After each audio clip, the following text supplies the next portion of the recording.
How could a default on the U.S. debt ceiling affect regular Americans? The results of this would be catastrophic economically.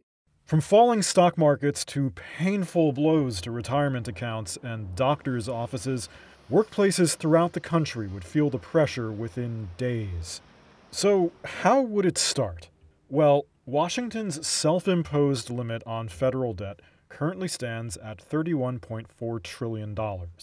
If the government fails to reach a deal to lift that limit, the Treasury Department could start missing payments on its obligations as early as June 1st. Missing a payment would trigger a Wall Street meltdown of historic proportions. At that point, Washington would come under intense pressure to continue to make payments on the U.S. bonds which underpin the global financial system. But even if Treasury continues to pay bondholders on time, experts say the political dysfunction would also sow distrust in America's economy, causing the value of most everything owned by Americans to drop.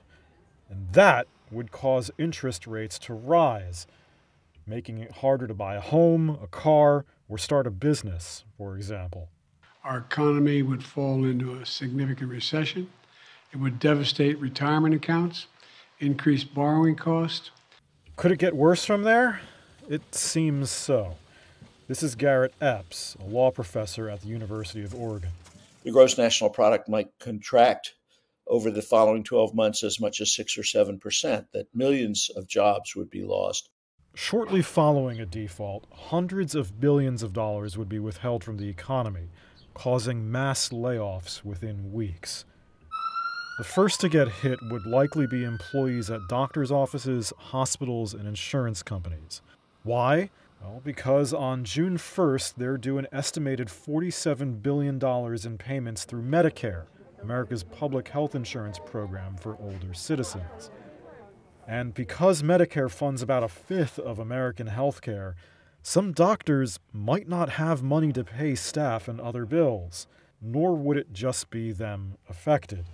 On June 2nd, about a quarter of the nation's retirees could wake up to find their pockets short if $25 billion in Social Security payments aren't deposited.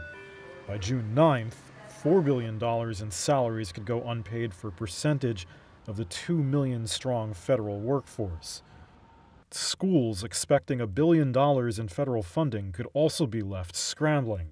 At that point, concerns would begin to mount over the nation's creditworthiness, which, if downgraded, could savage the value of people's life savings.